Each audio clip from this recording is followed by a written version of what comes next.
Bonjour à tous, je suis heureux de vous annoncer l'ouverture de la billetterie du 7e congrès Innovation en éducation qui se tiendra les 21 et 22 février 2026 au Palais des Congrès de Nîmes. 10 conférences, 40 exposants, 16 ateliers participatifs et plus de 650 personnes qui viennent de la France entière. J'ai hâte de vous retrouver les amis, à tout bientôt. Aujourd'hui, vous avez le plaisir d'écouter Charlotte Desrosiers du podcast Pourquoi pas moi. Elle était notre invitée lors des 2 jours du congrès C'est quoi le bonheur pour vous à Arcachon et a tendu son micro à nos conférenciers. Je vous souhaite une belle écoute. Le principal obstacle au bonheur, c'est nos propres pensées. C'est pas quelque chose d'extérieur à soi. Le bonheur pour moi, c'est la liberté. Pour moi, c'est très simple en fait, le bonheur. C'est juste être. Bienvenue sur le podcast C'est quoi le bonheur pour vous. Je m'appelle Julien Perron, je suis le réalisateur du film C'est quoi le bonheur pour vous. Pendant plus de 4 ans, je suis parti à travers le monde pour interviewer 1500 personnes autour de cette question fondamentale. À travers ce podcast, on parlera bien-être, développement personnel et médecine douce. Je vous souhaite un merveilleux voyage sur la route de la connaissance de soi. Je suis très heureuse d'accueillir Marilyn Pellier, plus connue sous le nom de Madame Bonheur Thérapie, sur le podcast Pourquoi pas moi, à l'occasion du congrès C'est quoi le bonheur pour vous. Après une première carrière de direction dans les spas d'hôtel et en tant que consultante, suite à un burn-out, Marilyn a pris un grand virage pour devenir thérapeute et professeure de yoga. Dans cet épisode, on va parler notamment de briser ses chaînes intérieures et de guérison de blessures. Je ne vous en dis pas plus, je vous souhaite la bienvenue dans l'univers de Marilyn Pellier. Bonjour Marilyn. Bonjour. Est-ce que tu pourrais te définir par un mot? Waouh, un mot. Authentique. C'était le mot de Christelle juste avant. Ah ouais? Ok. Pourquoi ce surnom de Madame Bonheur? Alors, Madame Bonheur Thérapie, parce que j'adore rendre les gens heureux. Donc, je vais m'arranger pour aller trouver ce qui fait qu'ils ne le sont pas et les rendre heureux. Voilà. Pourquoi Madame Bonheur Thérapie? Alors, thérapie parce que je suis thérapeute, tout simplement. À quel moment dans ta vie, du coup, tu as eu cette intuition, cette idée de créer Madame Bonheur Thérapie? Alors, au moment, justement, où j'ai pas été jusqu'au burn-out, j'ai vraiment vacillé. C'est-à-dire que j'étais vraiment mal. À ce moment-là, autour de mes 30 ans, je me suis dit qu'il fallait enfin que je respecte ma mission de vie. Et donc, j'étais thérapeute depuis toujours, hein. J'avais fait déjà beaucoup de formations en hypnose, etc. Et je me suis dit, je commence à devenir une dame à 30 ans. Madame Bonheur, c'est chouette. Et c'était un peu référent aussi aux petits bouquins qu'on a quand on est enfant. Monsieur Les Monsieur Grincheux, etc. Voilà. Madame Bonheur. Et donc, j'ai rajouté thérapie parce que je pouvais pas utiliser que Madame Bonheur. Trop chouette. C'est quoi le bonheur pour toi, Marilyn Pellier? Alors, le bonheur pour moi, c'est vraiment d'arriver à être aligné avec ce que l'on est. Donc, je parlais juste avant, justement, des blessures profondes, des 5 blessures de l'âme de Lise Bourbeau, des croyances limitantes. Donc, c'est d'arriver à se libérer de ces cuirasses, de ces carcans, de ces blessures, et d'arriver à trouver l'essence même de ce que l'on est pour, justement, faire vibrer ce pour quoi on est venu. C'est quoi pour toi l'enjeu de découvrir ces blessures? Donc, on le rappelle aux personnes qui sont pas conscients de tout ça ou qui n'ont pas été éveillées, c'est qu'on est quasiment tous avec des blessures. Tous. Tous, Avec ouais. des blessures. Ouais. Tous plus ou moins chargés. Exactement. Plus ou moins... Ils sont réveillés par nos parents. Donc, merci à eux parce que grâce à eux, on vient dans cette incarnation, dans cette vie, avoir la potentialité de libérer ces blessures. Donc, c'est très douloureux. Mais c'est le seul moyen, l'expérience, la situation de souffrance est le seul moyen d'aller justement libérer, et en tout cas de comprendre qu'on a vraiment quelque chose à libérer et de devenir conscient, incompétent dans un premier temps, mais en tout cas conscient des blessures que l'on a. Tu peux nous rappeler les 5 blessures? Alors, la blessure de l'abandon, la blessure de la trahison, la blessure du rejet, la blessure de l'injustice et la blessure de l'humiliation. Ce que je trouve très intéressant, c'est que quand tu rencontres une personne qui, par exemple, s'est fait tromper par son conjoint, il y en a où ça va toucher le rejet, d'autres ça va être l'abandon, d'autres ça va être la trahison ou un petit mix de tout, mais ça va vraiment, tu peux dire, la même situation par rapport à qui est la personne, ça va pas toucher la même blessure. Exactement, et parce que souvent elles sont liées. C'est-à-dire que si je suis trompée par mon conjoint ou si je trompe mon conjoint, c'est la même chose. En tout cas, dans la blessure de la trahison, c'est la même chose. C'est que j'ai besoin d'aller libérer cette blessure de la trahison, mais je porte la blessure de l'abandon, donc j'ai extrêmement peur qu'on m'abandonne. Donc, comme j'attire à moi ce que je ressens profondément, là, je vais attirer un conjoint qui, la plupart du temps, ou une conjointe, hein, c'est pareil, va avoir tendance à me tromper. Donc, tout ce que je porte en moi, je l'attire à moi. Ce qui est hyper intéressant, ce que tu dis, c'est qu'on a une responsabilité, parce qu'on peut dire, ok, ça veut dire que il y a des personnes qui nous écoutent et qui vont peut-être se dire, ah bah super, ça veut dire que toute ma vie je vais subir. Évidemment que non. Non, parce que justement, la responsabilité, c'est magique. La responsabilité donne le pouvoir. À partir du moment où j'ai conscience que je suis responsable de ce que je fais, de ma vie, de mon incarnation, ben, je reprends le pouvoir sur tout. Et tout est possible. Tu as choisi de faire une conférence qui s'appelle Brise tes chaînes intérieures, de la blessure à la liberté. Pourquoi ce sujet te touche si particulièrement? Parce que je suis une grande fan de liberté. Alors, il y a la liberté au sens propre, puis il y a la liberté beaucoup plus profonde, c'est-à-dire que on peut se sentir libre, être indépendant, autonome, etc., ne pas avoir d'enfant même, et voyager, et pour autant être enfermé dans son corps, avoir une âme complètement paralysée et enfermée dans une vie qu'elle n'a pas envie d'avoir. Donc, libérer ça, bah, c'est pour moi la vraie définition du bonheur. Qu'est-ce que ça veut dire quand tu parles de chaîne intérieure? Alors, chaîne intérieure, c'est ça, hein, c'est pour moi, ces blessures profondes, c'est ces carcans, ces souffrances, ces ancrages aussi qu'on a fait en lien avec le passé. C'est aussi ce mécanisme de redondance dans ma vie tant que j'ai pas libéré quelque chose. La vie, l'univers va me le resservir. Donc c'est vraiment, ça peut être des chaînes, c'est quelque chose d'hyper paralysant et enfermant. Donc, tu as la croyance qui est partagée par beaucoup de personnes et je la partage aussi sur le fait qu'on est avec des blessures d'incarnation. Est-ce que tu penses qu'on peut avoir d'autres blessures qui apparaissent dans notre vie? Alors, il y a aussi des blessures qui sont transgénérationnelles. C'est-à-dire que on peut porter des choses qui ne sont pas réveillées dans notre propre incarnation, mais que l'on porte en fonction de nos lignées, nos parents, etc. Donc, il y a ça. Et puis, il y a aussi ce qu'on peut vivre, des situations. J'ai, par exemple, aidé une jeune femme qui avait vécu des attentats de Nice. Donc ça, c'était des vraies chaînes pour elle, puisqu'elle ne pouvait plus sortir, elle ne pouvait plus rien faire. Et donc, on a dû travailler en EFT notamment pour aller libérer ça. Donc ça, c'est une vraie souffrance qui n'a pas forcément un lien, même si on cherche un peu, je pense qu'il y aurait un lien avec les blessures et aussi avec le chemin de vie. Je m'occupe aussi beaucoup, je regarde beaucoup le chemin de vie en neurologie, c'est hyper intéressant. C'est incroyable. Incroyable. On en parle de plus en plus, je trouve, du transgénérationnel.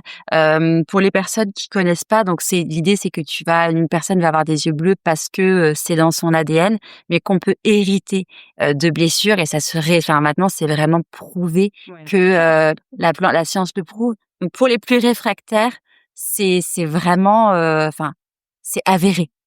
Tout à fait. La science aujourd'hui prouve que dans nos cellules, il y a des marqueurs forts d'émotions que les ancêtres ont vécues et pas que les grands-parents, les arrière-grands-parents. Hein, ça peut remonter vraiment très très loin. Et c'est souvent ça saute souvent une génération et c'est souvent cristallisé sur un ancêtre. Ouais, possible. Et des gens qui ont des souffrances dans une incarnation où on ne trouve pas vraiment le trauma qu'il ou elle a vécu ou même la blessure, c'est vraiment quelque chose qui n'appartient pas à la personne. Et généralement, cette personne, elle vient en incarnation pour libérer ça. C'est souvent des gens qui ont des chemins de vie élevés. Ça veut dire à partir de 7, 8, 9, 11, 22, 33. Souvent des vieilles âmes qui viennent vraiment briser ces chaînes transgénérationnelles. Ça me parle parce que j'ai mon chemin de vie, c'est le 22 en numérologie. C'est l'éléphant dans le magasin de porcelaine. C'est celui qui arrive en incarnation qui va tout péter. Donc généralement, ça fait beaucoup de de bruit dans la famille et ça fait vraiment écho sur toutes les générations en incarnation et puis celles d'après. Ouais. Est-ce que tu peux, alors tu l'as fait en conférence, mais tout le monde, toutes les personnes qui nous entendront n'étaient pas là tout à l'heure. Comment tu définis une croyance limitante? Alors, comme son nom l'indique, c'est une croyance qui vient limiter son potentiel. C'est un plafond de verre. C'est un couvercle sur la tête que l'on se met en lien avec quelque chose que je me persuade que je suis, en lien avec une expérience. Donc, j'ai fait un ancrage négatif de quelque chose ou alors en lien avec mon éducation. Si mes parents, par exemple, sont salariés, j'ai très peur de l'entrepreneuriat parce que dans ma famille, ça n'est pas possible que je sois libre et indépendant. Je n'y arriverai jamais. On m'a pas appris à le faire, par exemple. Donc ça, c'est une croyance limitante. En libérant cette croyance, on ne peut pas tous. C'est parce qu'on a des parents salariés, par exemple, ou entrepreneurs, ou artisans, ou ingénieurs, ou médecins, qu'on est prédestinés à la même carrière. Donc, c'est vraiment hyper important de s'entendre, de s'écouter. Dans le podcast Pourquoi pas moi, j'ai vraiment eu à cœur depuis le début. Donc là, il y a plus de 200 épisodes qui ont été enregistrés et de rencontrer des personnes avec des profils variés pour dire que quel que soit le milieu social dans lequel tu as grandi, il y a des idées préconçues sur le fait que faire tel ou tel type d'études, que ça n'est pas pour toi parce que ça ne correspond pas au cadre familial. Exactement. C'est aussi ce qu'on appelle la systémie familiale. C'est-à-dire avoir tendance à vouloir ressembler à sa fratrie, à ses parents pour correspondre. Ça, c'est très souvent en lien avec la blessure de l'abandon. C'est-à-dire que j'ai peur d'être rejetée de mon système familial parce que je ne représente pas ce que mes parents et généralement l'enfant, par exemple, imagine ça. Hein. C'est pas quelque chose qui est forcément vrai.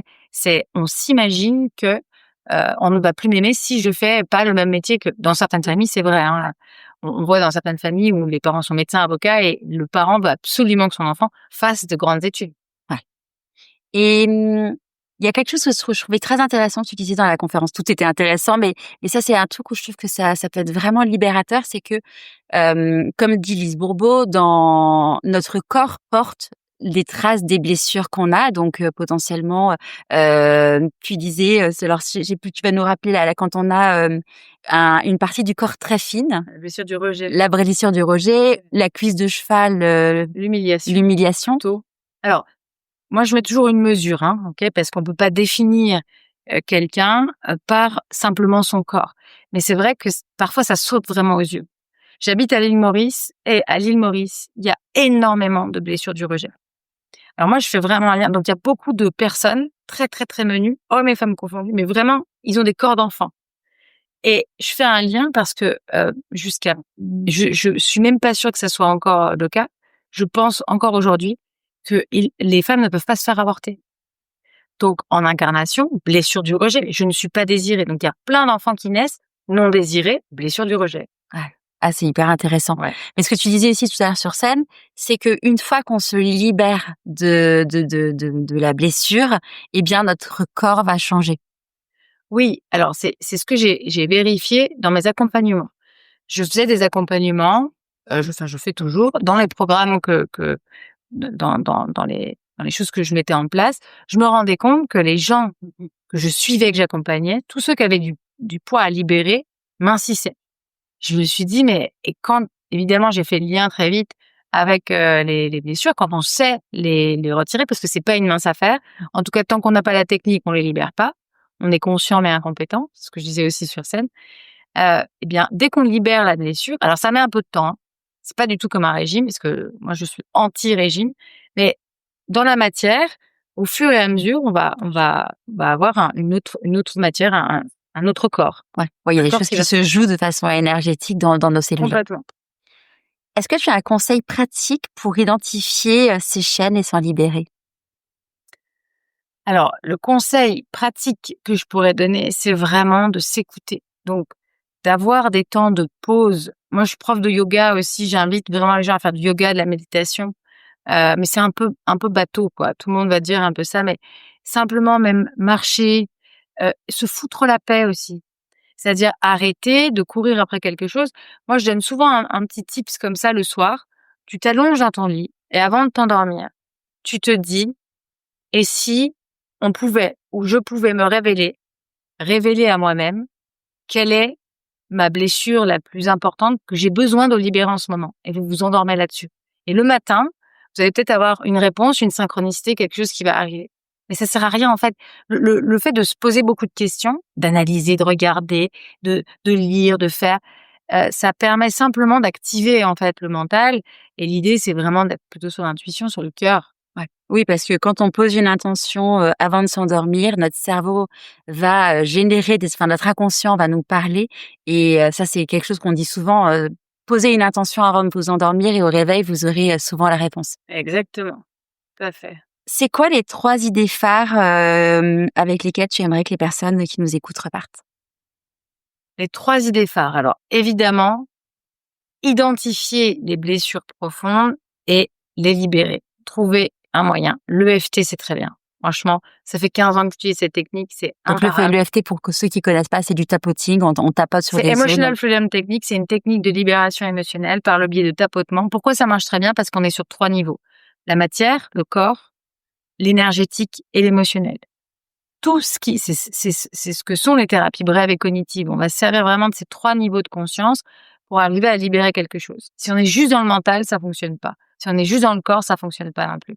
Donc, libérer les blessures profondes, on peut faire la même chose avec les croyances limitantes. Redis-moi ta question, excuse-moi. Les 3 idées phares avec lesquelles tu veux que les Ok. personnes repartent. Donc, vraiment d'arriver à libérer ça. Ensuite, d'imprimer ça dans sa tête que tout est possible. Que la seule limite que vous avez, c'est votre propre cerveau. Voilà, je pense que avec ça, c'est déjà bien. Et puis de s'aimer, évidemment, de s'aimer, de s'accepter, de s'estimer et de s'aimer comme on est avec tout, dans la globalité, ses qualités, ses défauts. On a toujours les qualités de ses défauts, en plus. Ouais, pour moi, c'est quelque chose qui est hyper important. J'ai fait donc un burn-out. Je me suis rendu compte que je ne m'aimais pas, que je ne me respectais pas. Et du coup, suite au burn-out, ça a été la création de Pourquoi pas moi, et notamment le bilan de compétences et de besoins. Et dans ce programme, j'ai vraiment à cœur de permettre aux gens de découvrir leur zone d'ombre. Déjà, d'apprendre à s'aimer en sachant quelles personnes ils sont exceptionnels et s'en rendre compte. Mais aussi de découvrir sa zone d'ombre, parce que tant que tu ne découvres pas et que tu n'acceptes pas ta zone d'ombre qui est présente, c'est elle qui va prendre toute ta lumière. Oui, alors moi, je dis aussi, je suis complètement d'accord avec ce que tu dis, et je dis aussi que quand tu viens mettre de la lumière sur ta part d'ombre, par définition, il y a plus d'ombre. C'est ça. C'est exactement Donc, ça. donc c'est vraiment d'aller éclairer tout ce que tu tais, tout ce que tu ne veux pas voir. Et généralement, c'est le corps qui le dit. Hein. Le mal a dit. Le mal t'a dit quoi? T'as mal aux oreilles, t'as mal aux yeux, t'as mal aux genoux. Qu'est-ce que ça te dit? Ouais. Quand on arrive à la matière, c'est que généralement, on n'a vraiment pas écouté. On est d'accord. D'ailleurs, pour les personnes qui n'ont pas cette conscience, moi, c'est quelque chose que dont je parle beaucoup, c'est de dire que si tu as telle, en effet, maladie, si ton corps te parle à tel endroit, c'est que ça veut dire quelque chose. En fait, il y a un dictionnaire des mots et des maladies. Alors, il y en a plusieurs. Mais quand tu découvres ça, tu te dis, waouh, mais c'est incroyable. Est-ce que je peux en conseiller un? Bien sûr, avec plaisir. Les thérapies du corps de Pierre Meunier. Extraordinaire. Il a fait 2 tomes. Ce livre est extraordinaire pour 2 raisons. La première, c'est que il fait le tour de toutes les maladies, de tous les maux, MAUX, et il va mettre en lien plusieurs techniques en homéopathie, en médecine énergétique, en médecine chinoise, pour arriver à libérer ça. Il est vraiment chouette, ce livre. Génial. C'est un best-seller. Hein. Alors, moi, je le connaissais pas. J'avais celui de Jacques Martel. Donc ouais, c'est son branding. Dis-moi où tu as mal et peut-être. Alors, c'est le grand dictionnaire des mots et des maladies. Voilà. Ah. Il y a celui-ci aussi. Mais vraiment, les thérapies du corps, c'est un super livre. Parce que celui-là, il donne des outils, du coup, pour pouvoir réparer. Exactement. Et puis, il parle aussi de médecine chinoise. Donc, il va parler d'organes en lien, de vide, de plein de choses très, très intéressantes. Ouais, parce qu'en médecine chinoise, chaque organe est lié à une émotion.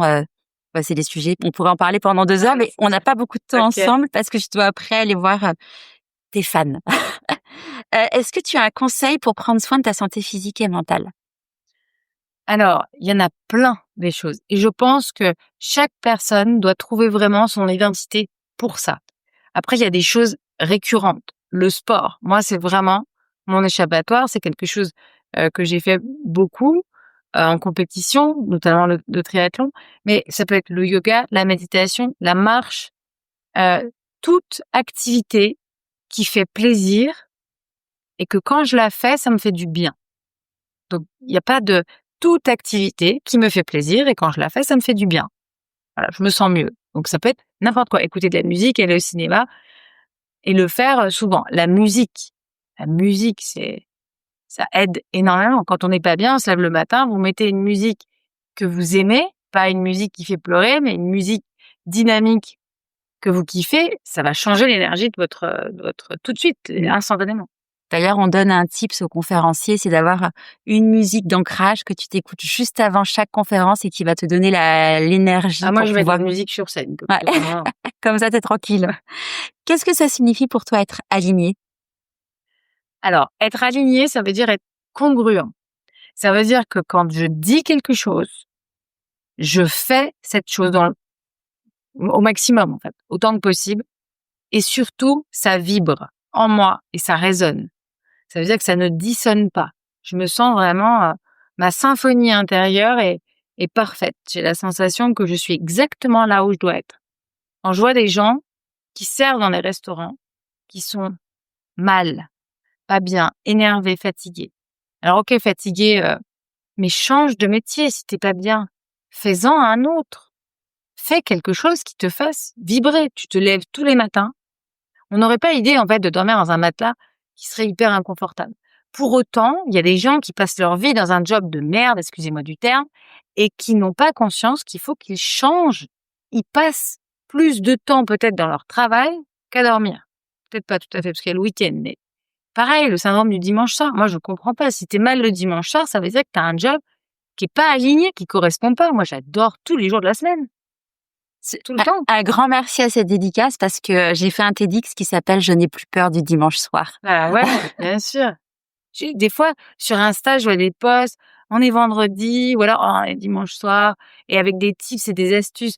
Mais c'est pas ça le fond du problème. C'est change de taf, change de vie. Il y a quelque chose qui vibre pas en toi, il y a quelque chose qui va pas, qui fonctionne pas. Si t'es mal à ce point pour en parler, faire un post, ou que il y a des gens qui écoutent ça, mais c'est que ça va pas. Vraiment. Donc, regarde ce qui va pas et change-le. À quel moment dans ta vie tu t'es dit « Pourquoi pas moi » Par rapport à quoi? Pourquoi pas moi? Ce que tu veux. Alors, on peut parler des conférences, ce que tu veux. Il y a pas si longtemps que ça. Moi, je rêve et je rêvais. Quand j'étais petite, je me déguisais beaucoup. J'adorais. J'ai toujours aimé et admiré les chanteurs, les acteurs. J'ai vraiment toujours aimé ça. Je suis partie dans un milieu de l'esthétique, etc., avec une carrière dans des spas de luxe, tout ça. J'aime, je pense, la lumière, en fait, certainement. Et je crois que c'est vraiment ce qui, en tout cas, je pense, j'ai que 41 ans, ok, mais j'ai quand même 41 ans. Je pense que les 10, peut-être 15 prochaines années, c'est vraiment pour moi la peine de la scène. Et peut-être un peu plus aussi que la conférence, peut-être d'une autre manière. C'est vraiment un truc qui vibre très très fort. Quelle est la phrase que tu aimerais que les personnes se répètent chaque matin? Tout est possible. À qui as-tu envie de dire merci et pourquoi avant qu'on se quitte? Alors, je dirais merci à mes parents qui m'ont fait souffrir, mais pas que, qui m'ont appris des valeurs extraordinaires. Je dirais merci à tous les gens que j'ai côtoyés, qui m'ont aimé et mal aimé, parce que grâce à eux, je suis qui je suis. Je dirais merci à mes enfants, parce qu'ils m'ont fait extrêmement grandir, et à mon mari également, et tous les gens que je côtoie, mes amis, tous mes soutiens.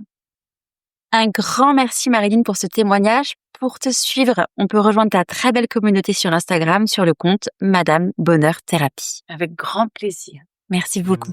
Et puis petite info, à l'automne, il y a ton nouveau livre, ton premier livre qui va sortir fin août. Fin août en précommande. Donc j'ai besoin de 150 précommandes pour pouvoir éditer ce livre. J'ai une superbe maison d'édition. J'ai quand même besoin de 150 ouvrages prévendus pour qu'ils m'éditent. Et donc voilà, ça va le faire. Bien sûr. Possible. On va y aller, l'univers le fait que ça soit possible. Exactement. Merci Marilyn. Avec plaisir. Un grand merci pour votre écoute. J'espère que vous avez passé un bon moment avec nous. Pour prolonger l'expérience C'est quoi le bonheur pour vous et continuer votre cheminement sur la connaissance de soi, je vous invite vivement à lire mon livre C'est quoi le bonheur pour vous que vous trouverez dans toutes les librairies. Jouez et amusez-vous avec le jeu de cartes entre amis, avec des inconnus, dans le monde de l'entreprise, à l'école. Regardez le film C'est quoi le bonheur pour vous et surtout, prenez soin de vous. Je vous souhaite un merveilleux voyage vers vous-même.